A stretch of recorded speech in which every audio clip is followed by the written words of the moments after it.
Muito bem, bom dia a todos. Estamos aqui em mais um podcast da Governança de Química e Materiais. Hoje recebendo aqui o Luiz Nicolau. Seja bem-vindo, Luiz, a Londrina e a Governança de Química e Materiais. Obrigado pelo seu aceite em participar com a gente desse podcast, né? Então, eu sou o professor Alexandre Urbano, do Departamento de Física da Universidade Estadual de Londrina e integrante do Integra Química e Materiais, né?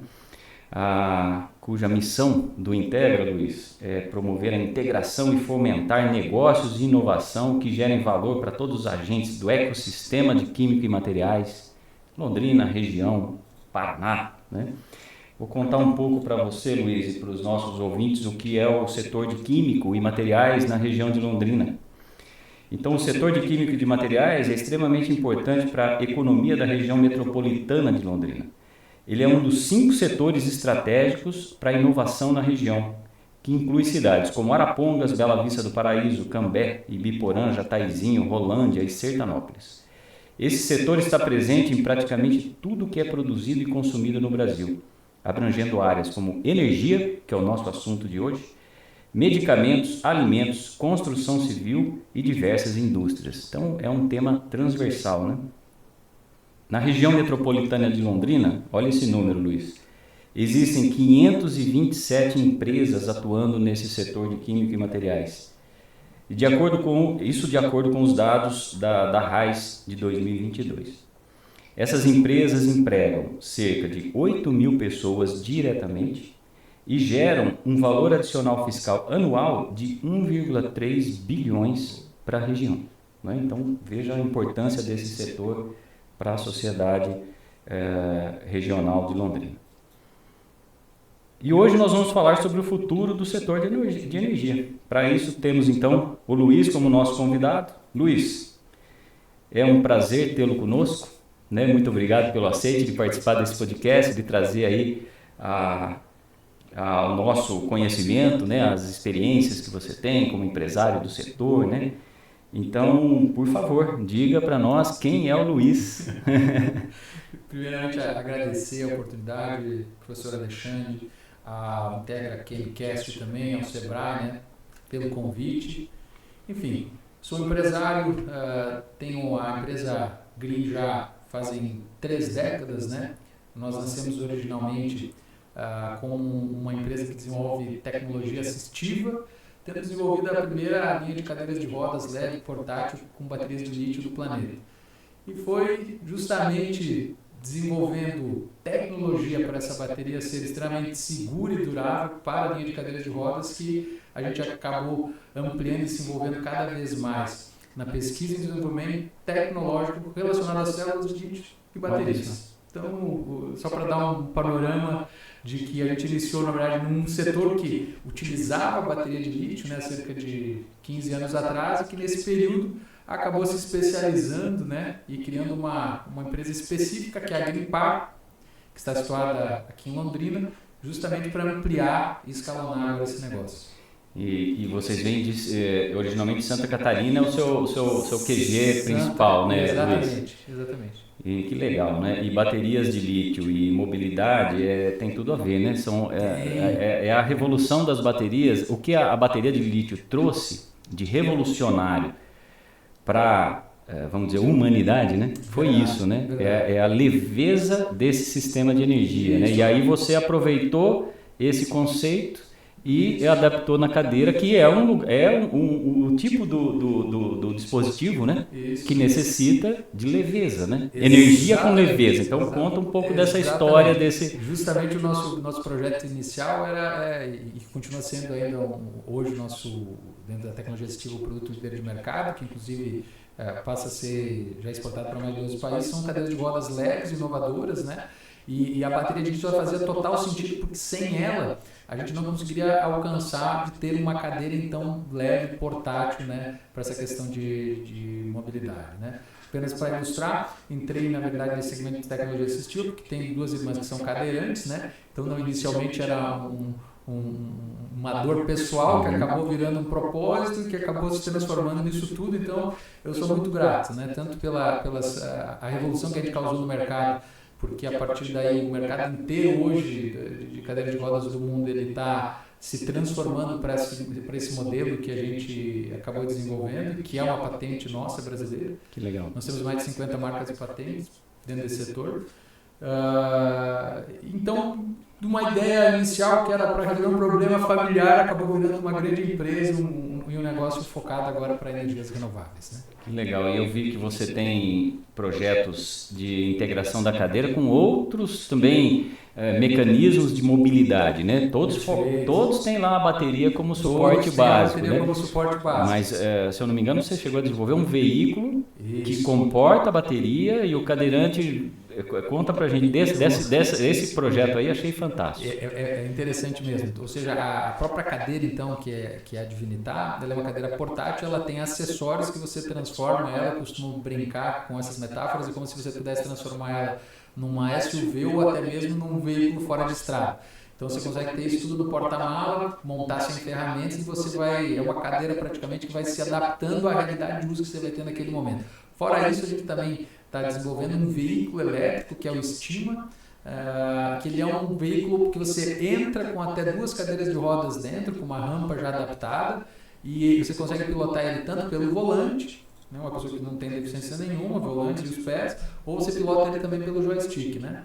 E a gente está desenvolvendo para o futuro a versão, o upgrade dele também ser autônomo. Então, na verdade, ele vai possibilitar o cadeirante ou o cadeirante e acompanhantes nesse veículo poderem fazer seus deslocamentos, né, para suas atividades diárias. Perfeito. E o que ele tem de diferente é principalmente isso. Hoje, quando você compra um veículo, você tem que ainda adaptar ele, né? E esse custo de demora na adaptação acaba sendo bastante oneroso. Já quando você concebe um veículo que se chama conceito do desenho universal, e que ele é um veículo 100% elétrico com essas tecnologias, você acaba tendo o produto pronto para a pessoa poder comprar e sair usando naquele mesmo dia. Então isso faz bastante diferença e acaba se tornando também economicamente mais viável para o usuário, né? Fantástico, né? Eu costumo dizer para os meus alunos que eu faço a seguinte pergunta para eles: por que a gente faz ciência? Né? E acho que uma das principais, se não a única resposta é para o bem-estar da humanidade, né? Então você está numa linha, parabéns, né, por esses desenvolvimentos. E falando de energia, isso tudo tem as baterias como pano de fundo, né? De novo, bateria... Nada disso seria possível, seja na mobilidade, né? Nós citamos aí o caso do veículo elétrico, que ele tem essa versão aí que é para cadeirantes, mas na verdade essa tecnologia, então, que migrou das cadeiras de roda para um veículo elétrico, agora já começa a chegar também em ônibus urbanos, né? O que é muito importante também. Então a gente está tocando também um protótipo com uma grande montadora. Por exemplo, no caso do estado de São Paulo, as transportadoras de lá não podem mais emplacar veículos que não são 100% elétricos, né? Então, e esse modelo já tem acontecido também em outras cidades ao redor do mundo e provavelmente, por ser uma das principais ou maiores cidades do Brasil, acaba se tornando referência também para outras cidades. Então, você vê aquela tecnologia da bateria para a cadeira de roda, foi para um veículo, vai para um ônibus e chega agora também num estágio onde a gente já está começando a desenvolver, depois a gente junto fala mais disso, né, em BESS containers de armazenamento, né, utilizando aí a tecnologia do grafeno. Que legal. E é interessante como é o desenvolvimento científico, né? A coisa começa lá no laboratório e acaba, né, nas ruas, né? E não à toa em 2020, se eu não estou enganado, 18 ou 20, os inventores das baterias de íon-lítio ganharam o prêmio Nobel, né? Foram agraciados com o Nobel. Exatamente porque eles mudaram a forma, né, de se interagir com baterias, né? Então elas ficaram leves, permitiram a agregação das baterias Hoje, por exemplo, a gente vê um drone voando, né? Por que o drone voa? Porque tem uma bateria de íon-lítio. Se não fosse a bateria de íon-lítio, imagina uma bateria de chumbo, não seria possível. o drone tendo que levantar com uma bateria de chumbo ácido, né? Ele nem conseguiria sair do chão, né? Então, olha quantas coisas foram, né, derivaram dessa invenção, né, da bateria de íon-lítio. E aí tem uma outra discussão interessante que acho que todo mundo tem curiosidade, né, para saber o seguinte: e os carros elétricos? Boa. Será que isso tem futuro? Exato. Né? Essa é uma pergunta acho que todo mundo quer saber, né? Todo mundo acho que passa em frente à BYD e fica, né? Compro ou não compro, né? E aí, então assim, se a gente está falando de carros elétricos, é óbvio que o chassi está dominado, a borracha do pneu está dominada, o freio está dominado, né? A eletrificação também, a parte do powertrain, são motores exato, muito competentes que duram décadas. perfeito, né? E a bateria? Vamos lá. Essa bateria vai durar quanto tempo? Vai me deixar na mão? Carrega, não carrega? Qual a autonomia? Então, de novo, a gente está falando das baterias. E aí? Falando de bateria e já falando um pouco de carro elétrico para tirar a curiosidade da galera. Eu acho que é um assunto tem futuro ou não tem futuro esse negócio? Claro que tem futuro. Na verdade, por dois motivos. Você que já comprou um carro elétrico, então não se desespere. Hoje, na verdade, já em várias cidades, né, do Brasil e do mundo, existem empresas especializadas, por exemplo, em manutenção, em calibragem de células de lítio, né? O que pouca gente sabe é que quando você, mesmo que você venha a ter um problema com a bateria de um carro, independente da marca que for, né, ela é passível de manutenção. Muitas vezes é só um mau contato, uma oxidação de um contato, o BMS, que é um circuito que de repente precisa ser substituído, ou uma célula, ou um grupo de células, ou um módulo que precisa ser trocado. Ou seja, em média, existem manutenções aí que chegam a dar em alguns veículos elétricos, pelas pesquisas que a gente fez, que chegam em torno aí de custar 5% do que comprar um pacote de bateria ou um veículo novo que você teria que descartar por causa da... O que falta, na verdade, é muita informação. As pessoas não se dão conta que, na verdade, da mesma forma que a tecnologia está crescendo, a área de prestação de serviço e as mecânicas estão se adequando a essas novas tecnologias e que, sim, é mais viável você ter um carro elétrico, seja economicamente falando, seja na questão relacionada às despesas de uso, né? Os preços eles têm uma tendência de queda, né? Vão surgir modelos e utilitários cada vez mais competitivos, ou seja, essa competição mesmo com a indústria automobilística internacional, ela é saudável para o consumidor nessa questão de queda de preços, né? E as próprias baterias, então, para você que está comprando um carro elétrico hoje, não se desespere, porque a tendência de crescimento de mercado no uso força obrigatoriamente o preço das baterias caírem. Então, ao mesmo tempo que nós vamos ter, nos próximos anos, na próxima década, um mercado mundial de baterias de células de lítio de 100 bilhões de dólares para 450 bi, que é o estimado, ao mesmo tempo, a queda do valor do preço do watt-hora está caindo gradualmente. É claro que vai chegar num ponto que ela vai estabilizar. Mas, então, se você compra um carro hoje, você vai ter problema com essa bateria, olha, com azar daqui 5 anos, com sorte daqui 15. O carro já se pagou. Já. O carro já se pagou e é só fazer uma manutenção. E muito provavelmente, hoje, embora essas manutenções elas são com trocas de células da mesma característica, né? Certamente irão surgir, e esse é um dos nossos objetivos também, realizar o upgrade de pacotes de células de lítio que vão, se o carro originalmente andava a 400 km, que vão fazer o carro andar mais de 400 km. Então os upgrades tecnológicos de pacotes de bateria dos carros são possíveis, né? Então, seja manutenção ou upgrades aumentando a autonomia deles, né? Então, respondendo, é viável sim. É viável. É isso aí, porque nós tínhamos aí muito se fala, né, que essa seria a terceira ou quarta tentativa de lançar carros elétricos, né? Mas a gente não pode esquecer que as primeiras baterias não eram de íon lítio. Verdade. Essa é a grande diferença entre as gerações de carros elétricos, né? Exatamente. Essa grande tecnologia que é a íon lítio, né? E falando um pouco agora da íon lítio, né? Dessa fonte de energia, como que você está vendo o cenário do desenvolvimento de novas baterias, né? Perfeito. Porque nós tínhamos a dominância do cobalto como um elemento predominante nas baterias, né? E o cobalto a gente sabe que nem todo mundo sabe, né? Então eu vou contar um pouco para vocês que o cobalto ele era um elemento primordial nas baterias. As melhores baterias de íon lítio funcionavam com esse elemento químico chamado cobalto. Porém, o cobalto ele é um elemento estratégico no mundo, né? E só as jazidas de cobalto são restritas a alguns países, ou se não a um único país, né? E para fins de comércio internacional, você depender de uma commodity que só um país te fornece, não é muito interessante. Então todo mundo começou a pesquisar novas formas, novos materiais para substituição do cobalto, né? Então a gente está hoje talvez na terceira ou quarta geração das baterias de íon lítio, que praticamente a gente já não utiliza mais o cobalto, né? Exato. Então nós estamos falando aí de uma bateria de fosfato, de lítio, né? Como que você vê esse universo então dos novos materiais equipando as baterias, né? Eu acho que isso também tem a ver com a resposta anterior do porquê do sucesso, sim. né? Isso. Então, olha só, a tecnologia mais madura nesse sentido e mais segura, né, é a de ferro-fosfato, justamente porque ela utiliza menos componentes, né, menos matérias-primas nesse sentido, como você citou.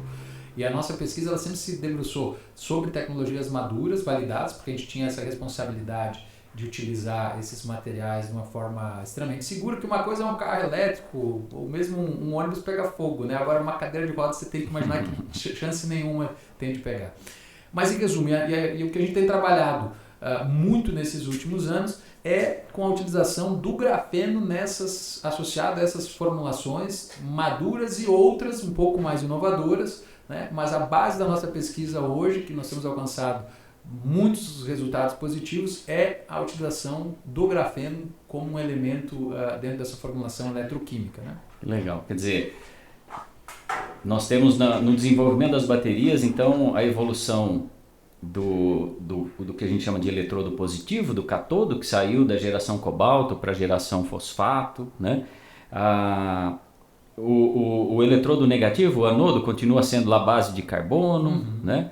Agora as novas formulações, que as baterias dificilmente pegam fogo ou são incendiárias, né? A gente já está num nível também de segurança muito alto. Transformando, né? Inclusive, elas já num estado semissólido para dentro de algum curto espaço de tempo chegar no estado sólido também. Perfeito, né? As poliméricas, né? Que conferem ainda mais segurança ao dispositivo, né?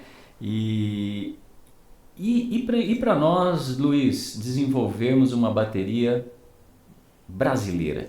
Estamos nessa caminhada, professor. Qual que é o desafio? Olha Porque, só. Me permita, uma bateria, por mais simples que ela pareça, né, ela contém diversos elementos naquele pequeno cilindro, né? Ela tem alumínio, cobre, o eletrodo positivo, esse fosfato, ela tem o eletrodo negativo à base de grafite, de carbono, ela tem eletrólito, né, que é um solvente orgânico, um sal dissolvido nisso, e um separador que é um polímero todo especial. Além do BMS, né, que você acabou de citar, né, que é aquele elemento, é um chip eletrônico que faz a bateria ser um pouco inteligente, né, na forma com que ela carrega e descarrega, né, ajudando na segurança, né, e etc.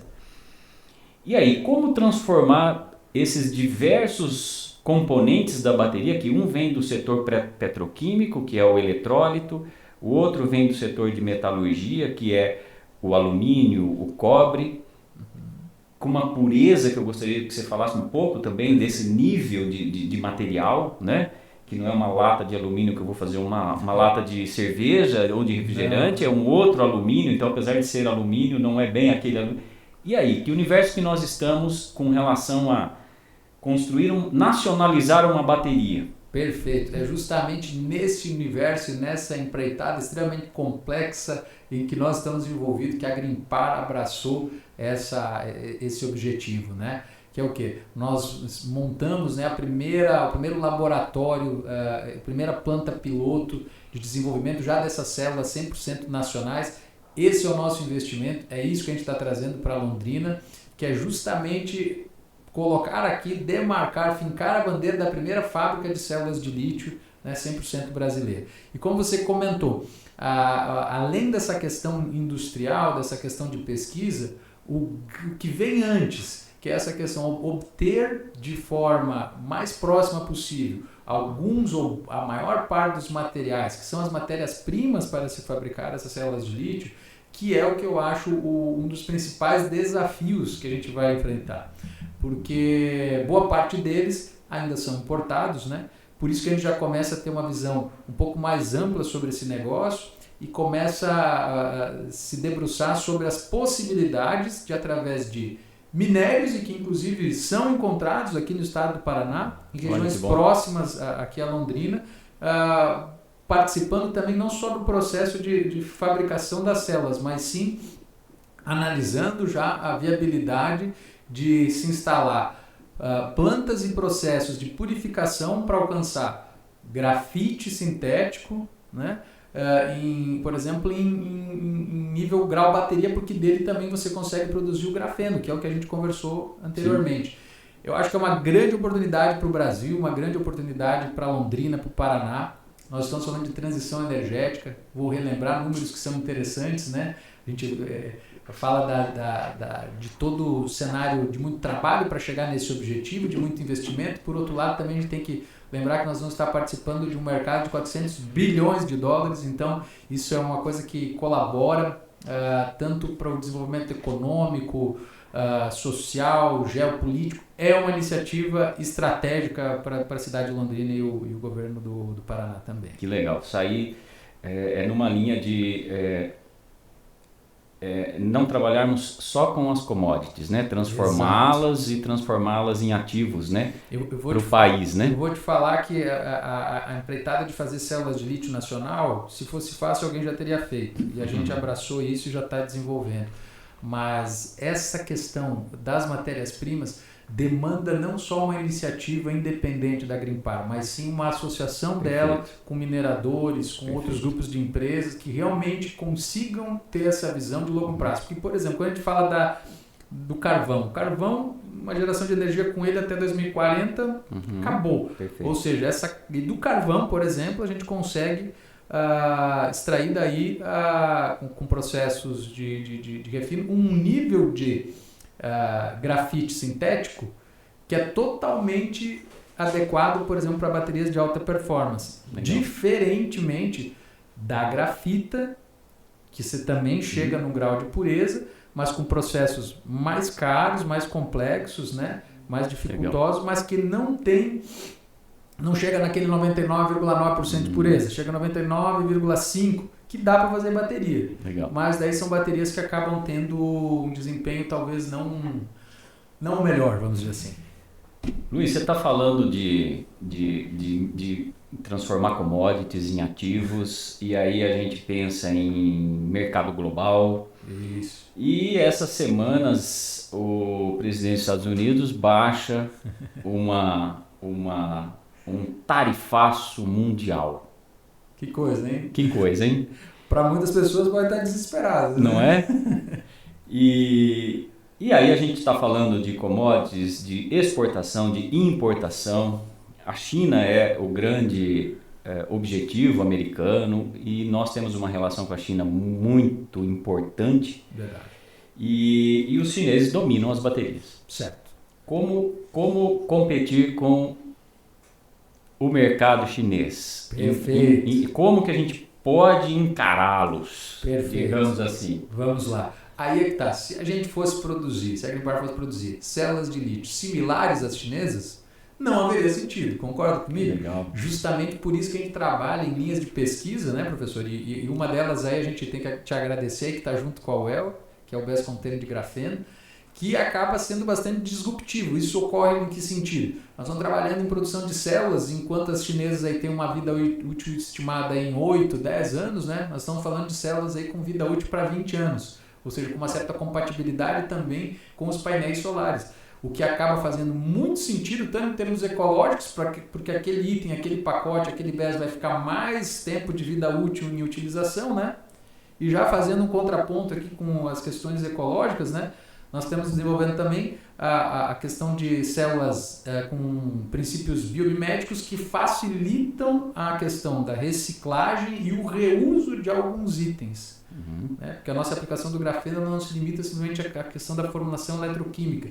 A gente acaba utilizando nesses projetos nossos o uso do grafeno junto a polímeros também, que aumentam muito a vida útil de alguns componentes mecânicos e partes de contato, superior a componentes metálicos. Então, quando você tem um BES container, você vai conseguir fazer um reuso, uma reciclabilidade muito maior nesse sentido do que os concorrentes chineses. Então, como que a gente concorre com os chineses? Fazendo melhor o que eles já fazem. Fazendo inovação, né? Isso. Inovando, né? Desenvolvendo, inovando, né? Então, eu também agradeço a parceria que a gente tem estabelecido, né? A Universidade Estadual de Londrina está à disposição para esse fim também, né? Do desenvolvimento, da inovação.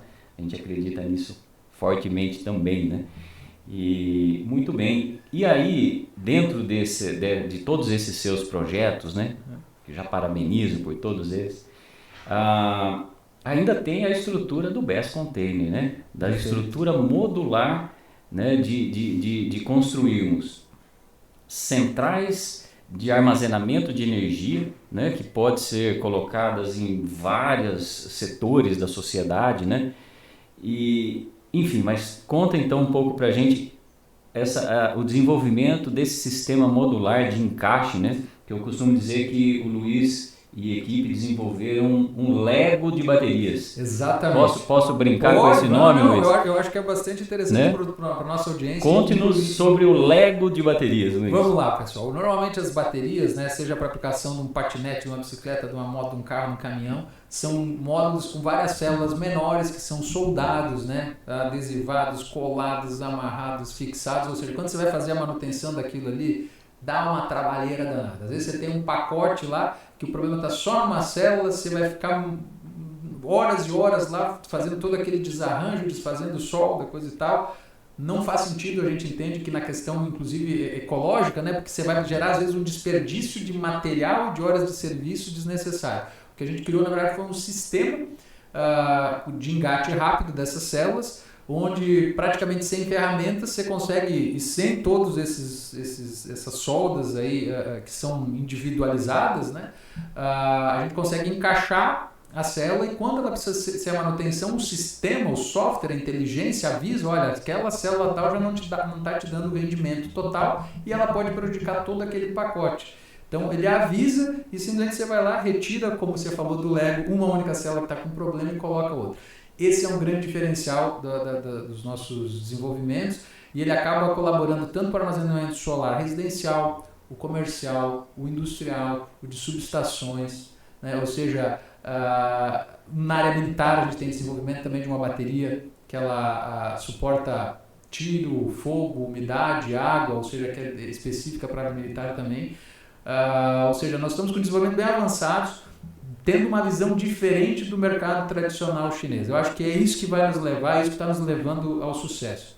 E se me permite complementar aquela questão tarifária que a gente comentou antes, do Donald Trump, para nós é uma grande oportunidade, né? Quanto mais tributar aí a questão da China, né? A relação do Brasil com os Estados Unidos é um pouco melhor, então nos gera benefícios, né? Inclusive de ordem competitiva, para que todo esse esforço que a gente está fazendo aqui ele possa também florescer nos Estados Unidos. Por isso a gente já abriu um escritório com sede própria lá, justamente mirando essas possíveis oportunidades que estão acontecendo agora em função dessa guerra tributária e fiscal entre alguns países. Que legal. Parabéns por todo esse empreendedorismo, né, no sangue. E aí, como diz o ditado, que você deve conhecer bem melhor que eu, uns choram, outros vendem lenço, não é isso? É isso aí. Então o mercado é assim, não fomos nós que criamos essa situação, né? E muito bem. Então, legal, esses BES Container, né? Esses bancos de baterias, né? Com essa tecnologia inovadora que vocês desenvolveram, né? Dos encaixes inteligentes, né? Isso modular, quer dizer, eu tenho eu encaixo na forma que você quiser também, né? Na forma que quiser, na porque forma nós que temos quiser, 6 né? lados, Você né? pode colocar ele feito uma parede, ou feito um L, ou feito um cubo gigante. Ele é modular, né? Ele é flexível, né? Também, né? Permitindo justamente essa questão. Por exemplo, na área militar, por exemplo, num pelotão do exército, cada um tem um formato, a gente fez mais retangular para poder caber na mochila, né? Com painel flexível. Ele permite... Por exemplo, numa configuração normal, você tem lá o pacote de bateria, o inversor, a entrada do painel solar. Nós criamos uma célula que ela já tem embutida dentro, o BMS, a captação de luz solar e o inversor também. Porém, quando nesse pelotão eles unem esses encaixes de um a um desses módulos, a saída de inversão, a wattagem que sai lá, ela se soma automaticamente, ou seja, então o pelotão pode parar, simplesmente unir todas as baterias e poder utilizar aquela energia de uma forma mais ampla do que a individual, de 12 volts. Perfeito. Então esse é só um dos projetos das nossas patentes, né? E esse é um projeto que não está tão distante, agora em novembro a gente já entrega lote piloto, né? Para o Ministério da Defesa do Brasil. Então são diversos projetos que acabam tendo essa questão da modularidade, que é isso que a gente brincou aqui comparando ao Lego, né? Mas que faz total sentido. A utilização da engenharia de materiais também, porque não são utilizados materiais comuns e tradicionais, como que a China usa, também facilita muito, porque ali a gente consegue alcançar maior dissipação de calor, menor resistência térmica na entrada e saída de energia das células e da bateria, né? Então nós estamos muito felizes e muito promissores de que todos esses nossos esforços, né, eles estão sendo direcionados num momento certo, numa situação global da economia também certa, né? E não podemos deixar de agradecer aqui, professor, também o Alex Canziani, né? Perfeito. Porque na verdade, se nós estamos aqui hoje conversando, se nós estamos em Londrina, é muito do trabalho e da visão dele também, que soube abraçar, absorver esses conceitos, essas ideias, entender da importância que tem para o estado do Paraná ter uma indústria como essa. Sem dúvida, foi muito bem lembrado o nome do Alex. O Alex é um entusiasta da inovação, né? Então não é à toa que ele está como secretário estadual de inovação, né? O governador Ratinho Júnior colocou a pessoa certa no lugar certo. Com né? certeza. Então só tem que dar certo. Por isso que está dando certo. Então, nosso agradecimento aí ao Alex por todo esse empenho aí na inovação paranaense. E muito bem, Luiz. Então, eu espero que, do meu lado, que as pesquisas que eu tenho desenvolvido em novos eletrodos de baterias, né? Agora nós estamos pesquisando baterias de íon sódio, né? Muito Porque já tiramos, a comunidade científica já tirou o cobalto das baterias, né? Então hoje nós estamos falando de fosfato ferro, lítio, né? Então lá na bancada de pesquisa nós estamos trabalhando com fosfato vanádio sódio, né? Então agora o cobalto já caiu, nós estamos tentando tirar o lítio, né? Faz sentido. E investindo na tecnologia de sódio, né? E um sonho, espero um dia colocar um eletrodo desenvolvido na Universidade Estadual de Londrina numa bateria da Green. Isso você sabe que já está né? em andamento, é só questão de tempo. Nós vamos fazer um piloto ainda de uma bateria londrinense de sódio. É isso aí. Isso aí, vamos traçar essa meta. Vamos, né? já é nossa meta, já é esse compromisso assumido aqui, inclusive publicamente. Você sabe que pode contar conosco e a gente é muito grato pela forma também super disposta, né, que você tem tido conosco desde o primeiro contato. Isso é o que o empresário ele precisa também, né? Por que muitos mercados internacionais, né, como os Estados Unidos e mesmo na China, o desenvolvimento tecnológico acaba correndo um pouco mais rápido? Porque essa integração, né, do meio acadêmico com a indústria, ela acaba ocorrendo de forma mais rápida do que no Brasil. O Brasil agora que está começando a entender esses processos todos, né?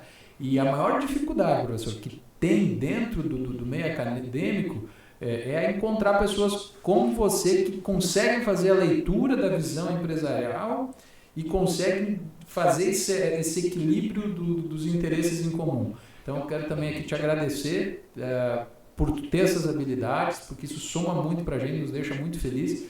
E tanto você quanto a UEL estão já de braços dados aí com vários projetos nossos que me deixam muito feliz. Legal. Obrigado pelo reconhecimento, né? E algumas ações vêm sendo desenvolvidas na Universidade Estadual de Londrina, sempre no sentido mesmo da universidade ser cada vez mais parceira da sociedade, né, para o desenvolvimento social, né?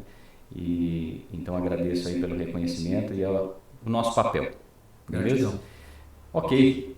Acho que vamos chegando ao fim do nosso bate-papo, muito agradável aqui com o Luiz Nicolau. Luiz, mais uma vez, muito obrigado pela sua presença. Estamos juntos. No podcast do Integra QM. Esperamos recebê-lo mais vezes e não percam o nosso evento, né, que acontecerá em julho do evento do Integra, que acontecerá no Shopping Aurora. Contamos com todos vocês lá. Luiz também. Vou estar presente. Esteja presente. Com certeza. Beleza. Valeu, Luiz. Perfeito. Gratidão.